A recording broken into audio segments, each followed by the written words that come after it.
Recording this right now. Hey, do you have a time limit? Uh, Knicks game is on at 7. Nah, I'm chilling. Cool. Mac Ayres, here you are.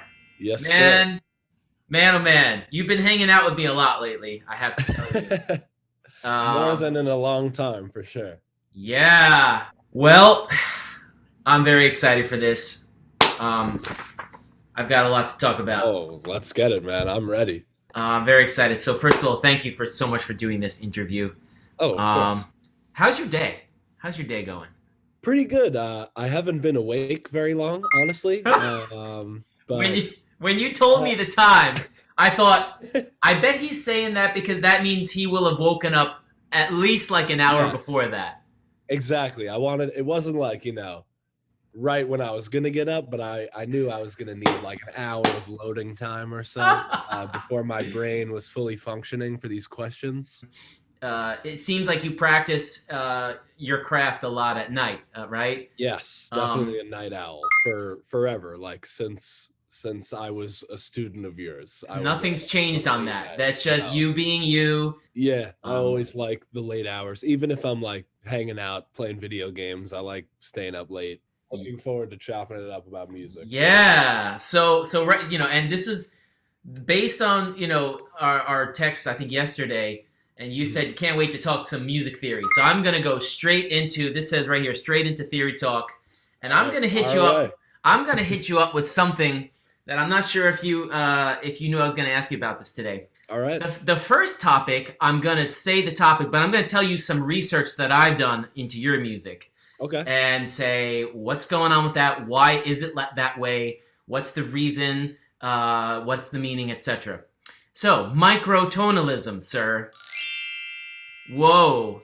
So Okay. I'm sitting there listening to Drive Slow, and Yeah. microtonalism is used extensively on the Drive Slow album. Yes. Um, Not within a song, but the entire song is microtonally out of key. And Yep. here's what I found.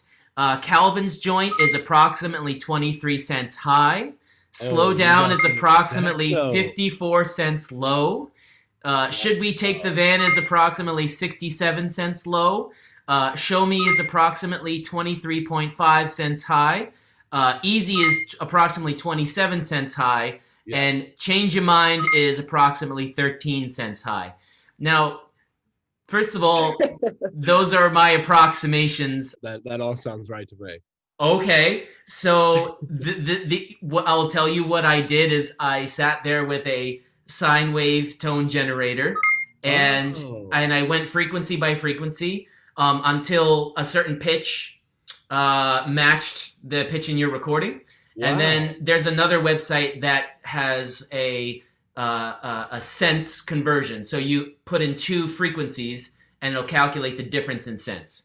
And so that's how I came up with what I came up with. I will Oh send my you God. I will send you these You got it. Yeah. websites I later so need you that can link. play around and geek out. I need But that link for this sure. is That how sounds I did. great. So I don't want to go too far down that rabbit hole, but what I will say is that was what I did Wow. yesterday to calculate some, because and frankly, I wanted to jam along to some of these tunes. Yeah. That's the And one of only the problem with it. let's talk the practical effects of that is Yeah. the guys and gals sit down and they try to plunk along on their keys. Now with a guitar, you can tweak your tuning pegs, but on a Yeah. keyboard, Right. unless you've got a really fancy keyboard, which That goes like cents that down. goes with sense and Right. stuff, you're out of luck. Yeah. So It's true. It's true. talk to me about why you decided to have these tunes be not in, let's say, concert pitch, right? Right. Equal temperament concert pitch. Talk to me Um, about that wonderful fact. I think I was first and still to this day mainly inspired on that front by D'Angelo doing the same thing. D'Angelo's a big songwriting, performing, everything, singing influence of mine. Mm-hmm. And a lot of his tunes, he Voodoo, his second album, which happens to be my favorite album in the history of music. Um, Okay. Number one, among many, but Yeah. The engineer for that album was a guy named Russell Elevado, who did the whole thing on tape, and he was like trying to give it that old, D'Angelo was talking about some of the old Stevie and Marvin records that he was trying to emulate, like the warmth of it. So Yeah. you gotta keep it on analog for the most part. Especially it was made in like, I think through like from like 95 to 99 they were working on it. So Hmm. but anyway, what Russell would do sometimes is speed the tape up a little bit, because it, like, as humans, I think we're used to hearing things in concert pitch, as Yeah, you would say. exactly. And the speeding up or slowing down definitely makes people go, what? On a subconscious What? level, right? Right, Um, exactly. Even if you don't yeah, realize it, it definitely right. sounds and also, I mean, it can sort of almost give your track like a new feel. Like I feel like for Show Me, I'll use as an example on Yeah. which I think you said was a little bit ahead, right? It was a little ahead. I said show me is like, yeah, about 20. I said 23.5. Let's say 25 cents. So a quarter of a semitone high, right? Right. That Like, territory. yeah. And I think that for a tune like that, like with the groove sort of being Mm, that's it, just like it can kind of get stagnant. mm. But if you bump up the speed a little bit, it kind of feels like it's sort of pushing it a little bit ahead. Like in a, I don't know. I think that's also sort of like subconscious. It has to do with the rhythm and the being out of concert pitch for me. And it's always fascinated me and made me think that it would catch people's attention. Well, it caught my attention for sure. And I suspected you might say that, there was a sort of rhythmic tempo groove Mm-hmm. thing that you maybe recorded it in concert pitch first of all and then tweaked Right. it afterwards. So that's what it sounds like was Yeah. happening. Always, definitely. I mean, I think I would go crazy if I tried to like Jacob Collier that and Oh, really like tune my stuff all yeah. individually. Yeah, I think he's my on brain page would 2. We'll talk oh, about him. excellent. Oh, I'll be ready. I'll be ready. Oh yeah. Right. Yeah, for real. That'd And be this great. is what you did with your tunes. Yeah? This is Yeah, I this is what mean, you in did. a digital sense, but yeah, that's what I was going for. I was trying to emulate those traditional tape, those tape mixing lords. Wow. So what how do you do that digitally? What's the Um, process? What's the software you use for it? I my DAW of choice has always been Logic. Yeah, And okay. There we there's a go. function on there called Verispeed that I Ah, bump it up a little bit. I got to get Uh, with it. I'm still in GarageBand Mac. And that's our oh that man, that was our cradle, right? You yes, used GarageBand as a that's where kid. it started for sure. I mean, Yeah. that was the intro to everything, and I Hmm. think that your level of GarageBand knowledge is enough that the translation to Logic would be pretty easy. And I think you'd like It's the going to amount of happen. stuff it can do. Yeah, you It's need going to that. happen. Something I wanted to talk about later is as Jacob has live streamed his Logic sessions and all this and that, and Yes. you've checked those out, I Yes. imagine. Yes, I have. So that was a big question I had. All right, well let's get back. Thanks for explaining microtonalism in Oh, of in course, Drive of Slow. course.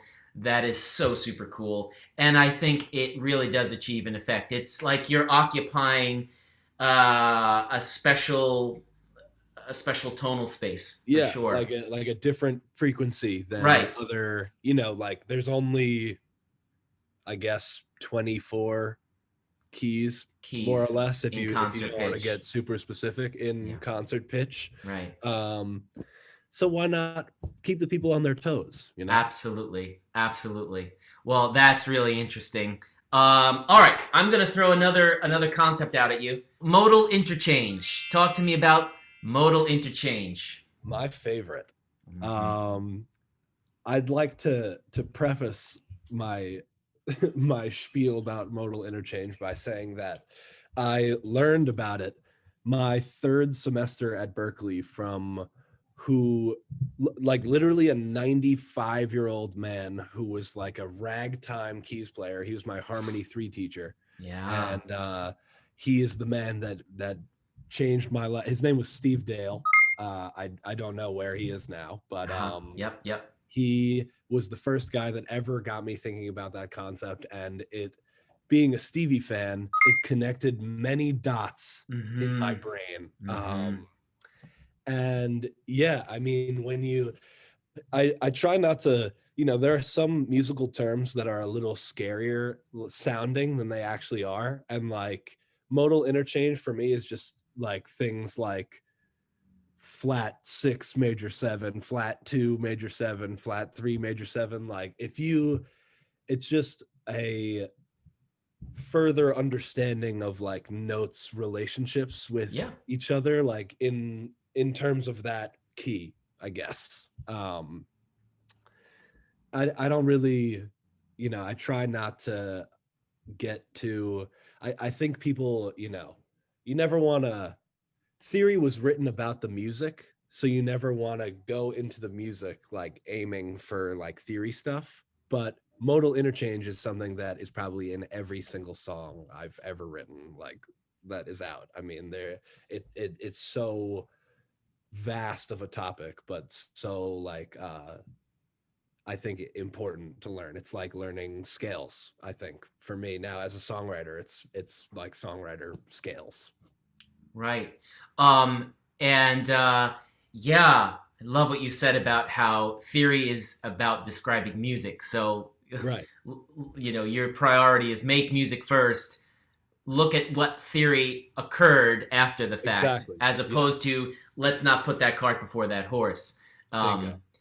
And speaking of, scales and modes, how consciously do you think about theory when playing, when improvising, when writing? Um,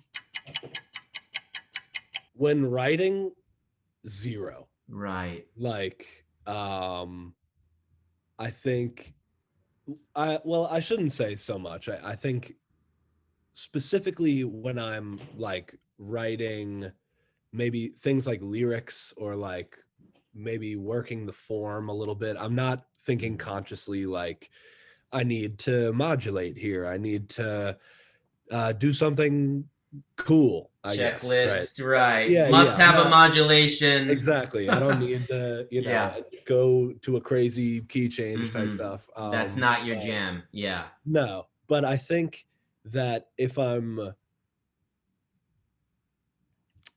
don't know, I almost think about it like as the goal is to not be thinking about it, but you are thinking about it, like you Uh-huh. need to practice those tools in order for them to work better for your process. Like And then you ideally, forget consciously. exactly. Yeah. Like there was a great analogy I once heard that was like LeBron James does not think about dribbling when he's dribbling. He's thinking about like shooting, he's thinking about going to the basket, he's thinking about anything that is not the action of actually dribbling the ball like Yeah. up and down. Yeah. And I think that is in a sense why we should practice things like scales and like these things, and we should hash them out. And I definitely took the time to struggle with it and figure it out. And if you're well enough practiced at it, it's like you don't have to think about it.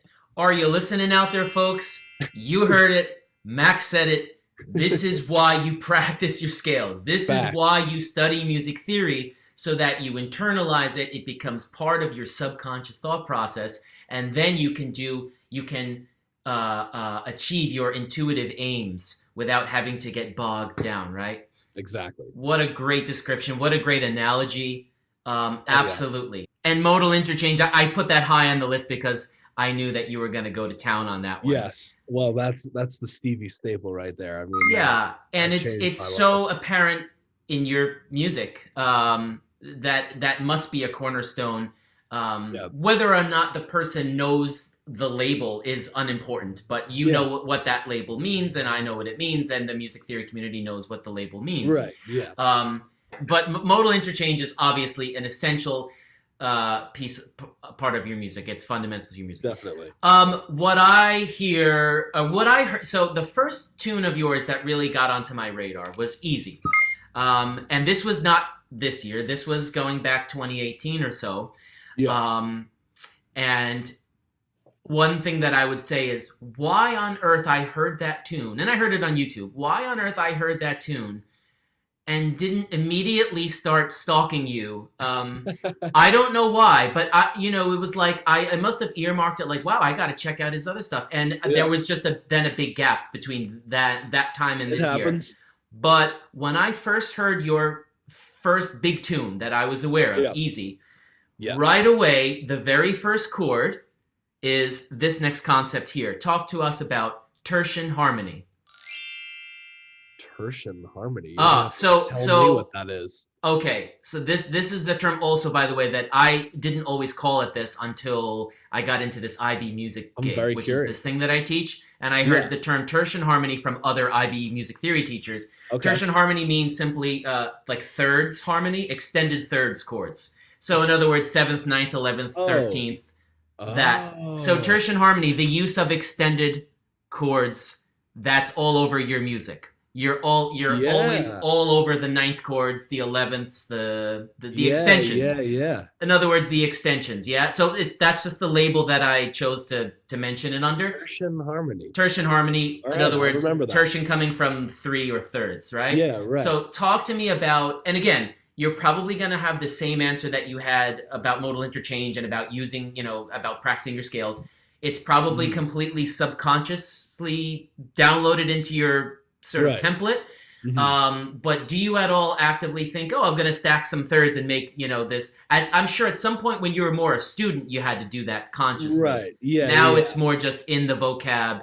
I think more when I think about like stuff like that, it reminds me of like any class that I had to do like notation. It was constantly like we had this one like sort of, because Berkeley taught jazz like lead sheet writing traditionally, and so you had to take a classical class to learn like the 6/4, like writing the inversions and all that stuff. But in terms of like writing like my tunes, I don't think I have ever consciously thought like especially like when I think in the context of Easy, right? It's like that F major 7. Yeah. I think, and then it goes that like the F major 7 and then F7 and then like a like D sus. They do share a lot of chord tones with each other. It is sort of, I mean, it's an interesting observation that it's definitely an extension of the chords before it, I guess, to a certain extent. But no, I've never. I guess it just sounds good to the human ear. So then you just find that when you're writing, And this again is, you were excited to talk about music theory. I'm excited to talk about music theory, but that's not what drives you. I'm just thinking what leads you is not the intellectual approach. It's the ear. You trust the sound. Yes. You find the sound. And then whatever that is, if it's a sus, if it's, you consider it an 11th or a 9th or a, whatever, that's sort of secondary and after the fact. And I knew you were going to say that. This is so enlightening. So the concept is common tones. And the biggest example that I can think of, the most obvious example I could think of is Calvin's joint. All throughout the tune. Yeah. You've got that one pitch playing, and the other, it fits into all the other chords. Yeah, absolutely. Around it, right? Is that sort of like something you thought about, like, let me try this trick? Or is it just, let me write this tune, and you had no conscious awareness that was what was happening? I think in terms of theory, that topic is one of the things that I am the most conscious of. And for that, I would call it a pedal tone. Yeah, pedal point. Yeah, pedal tone. Same thing. Pedal point. I love hearing what different people call different stuff. It's fascinating. But for a tune like that, I mean, I care about things like voice leading and which I think falls under the same category. Like can make that pedal point. That's the next one down. Yeah, talk to us about voice leading. Yeah. As a singer and as a songwriter that I'm always I care a lot about melody and like the stuff that I'm singing. I'm trying to like sing something that's gonna like stick in people's heads. Uh, And I think voice leading is a well, great sir, you got that. I'm almost channeling Terrell at moments. You know the well, sir. yes. By the way, I watched it for like the seventh or Oh eighth time man, this morning or yesterday. I I think it got the was. same hoodie. Oh yeah, you do. Thank you so much. And you're thinking very, very actively Yeah, definitely. I mean, I about think that's choosing important. tones that are sort of, I suppose, novel combinations, special and Right. unique. And you, everything Yeah. you write is so you. I'm gonna go off script for a second.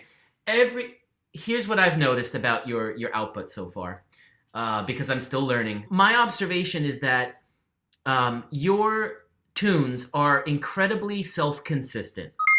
In other Okay. words, so what's been happening with me recently is I went in so hard on Juicebox. This is before you sent me your new stuff, which we'll talk Yeah. about that. Shh, not Oh out yet. yes. So before you sent me Yeah. your new stuff, we're gonna get to this. So exciting! I was super, just lost in the world of Juicebox, and Mhm. then my intellect told me, oh, when I go back to Drive Slow, I'm going to go back to Drive Slow now. And of course, it will sound somehow not as developed, not as advanced as Jukebox.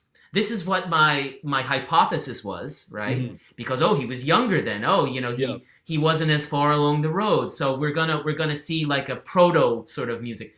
And instead, when I went back and first of all of your albums. Yeah, Something to Feel is your middle album, Yeah. as currently of the three albums out. There's such a consistency in your writing from your very first published, out there stuff to Yeah. the newest stuff. Uh, it's Thank you, man. remarkable your internal consistency and everything sounds like you. You've managed to come up with the Mac Air sound, right? And Yeah.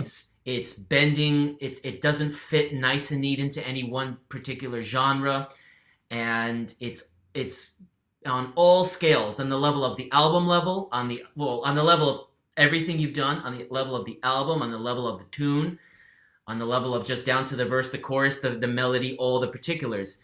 Uh, how did you do that? I mean, I think when I think about my albums chronologically and like who I was as a person, Mm, in all of those different moments in time, like yeah. I think in some aspects I would agree with your original hypothesis that maybe Drive Slow is like more underdeveloped than Juicebox is in certain aspects. Certainly not in every aspect, but Mm-hmm. Mm-hmm. I think that they all perfectly in capture who I was at the time. Like Yeah. Drive Slow, whenever I hear those songs, I feel like the kid that just dropped out of college and Mm. really like dove in headfirst and said like, well, we'll give this a go. Like just hopeful, excited about what was going to happen, like something to feel. I always think about, I'm like hyper competitive in everything, like just being an athlete in my life and like in everything I do, even if it's a card game, I'm gonna try really hard and probably be upset if I lose. And Something to Feel reminds me of that. Like everyone said, you Watch the couldn't debt from make those another card games, Mac. Watch the debt from those card games.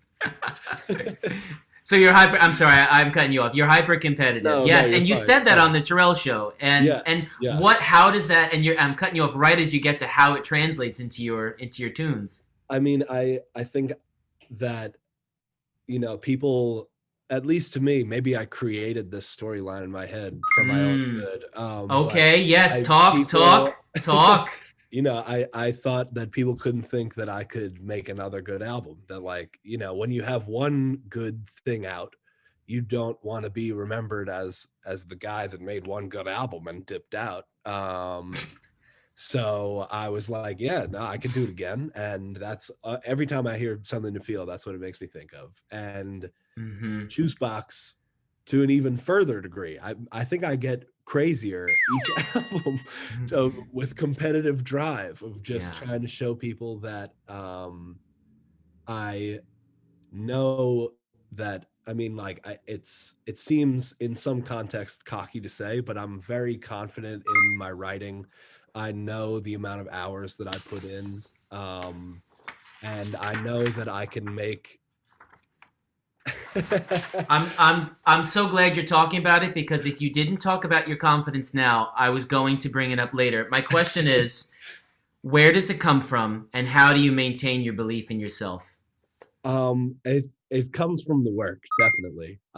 If I, you know, if I didn't wake up and practice every day, then I Mm, have an internal belief that mm, there's somebody out there that is getting better than me, that they're putting in mm, the hours that I'm not putting in because I'm doing whatever. And I'm all about self-care. You could take some time off if you need, but at the same time I am pretty consistent in getting myself to practice something, whether it be production or keys or guitar or whatever. yeah, yeah. But yeah, I think that I wouldn't be half as confident as I am if I didn't feel justified in how much I not only work on my craft but also study and listen to others, and I'm always trying to learn and acquire new info. Hmm. um, I respect the game. Well, this is just so enlightening, and the logic adds up, right? You know that you're putting in the work Hmm. day in, day out, and that's what gives you the confidence. You have the drive because you have the confidence because you put in the work. Yes, they're all Um, connected. when you were talking before, about, if you wake up and decide one day not to practice, the thought that goes in your head, what you tell yourself is, well, that's someone else out there is getting better and I'm not. It Hmm. reminds me of, we were texting last night about, I asked you if you had seen the basketball, Yes, The Last Dance. This yes, I sounds like something resonated a Michael lot with it. Jordan would say. Yeah. It sounds like you're MJ saying, oh, I'm about to take that personal. Uh, Absolutely. I really resonated with a lot of that stuff. And for me, growing up, it was always Kobe, like was yes. my generation's MJ. I mean, Right. MJ was dominating when I was like a infant. Yeah. Um Yeah. and yeah, Kobe always talks about how he, outworked people, how there's the famous story of how some guy, they were going to a teammate of his, where they were going to the arena every day. Kobe was beating him there every day, and then Kobe broke his hand, and the guy, while he was sad Kobe broke his hand, he was like, oh, I'll finally beat him to the facility. And he said he got there and Kobe was shooting with the other hand, with a Yeah. with a broken hand. And just Right. stories like that always make me think that there's somebody out there that is definitely that is not as comfy as me in their career, and they are going to feel obligated to outwork me. And no matter how comfy I get in my profession, I want to consistently outwork people.